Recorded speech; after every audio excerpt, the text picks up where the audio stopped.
what they call the social credit system. If any of these family photos, if any of your activities online, if your purchases, if your associations, if your friends are in any way different from what the government or the powers that be of the moment would like them to be, you're no longer able to purchase train tickets. You're no longer able to board an airplane. You may not be able to get a passport. You may not be eligible for a job. You might not be able to work for the government. All of these things are increasingly being created and programmed and decided by algorithms.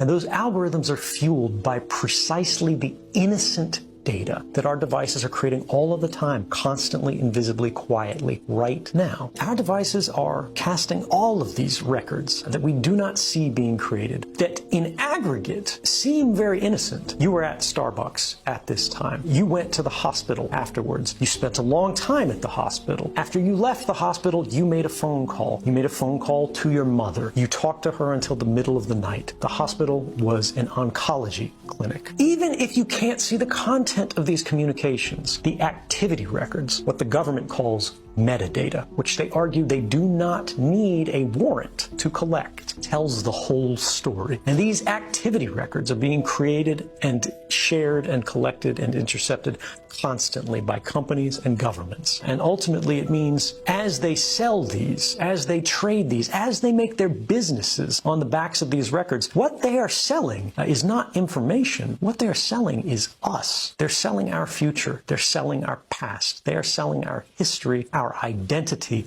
and ultimately they are stealing our power and making our stories work for them. Why should people care about surveillance?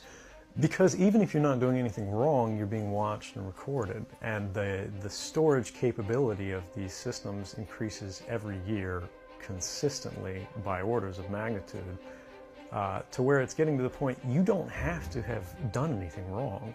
You simply have to eventually fall under suspicion from somebody, even by a wrong call, and then they can use the system to go back in time and scrutinize every decision you've ever made, every friend you've ever discussed something with, and attack you on that basis to sort of derive suspicion from an innocent life and paint anyone in the context of a wrongdoer. We are currently sitting in a room in Hong Kong, which is... We're a country that was born from an act of treason against a government that had run out of control. This is not to say that breaking the rules is something that should happen all the time, but we should always make a distinction that right and wrong is a very different standard than legal and illegal. The law is no substitute for morality. Every act of progression in our nation's history has involved tension with law. And that's because the laws were wrong.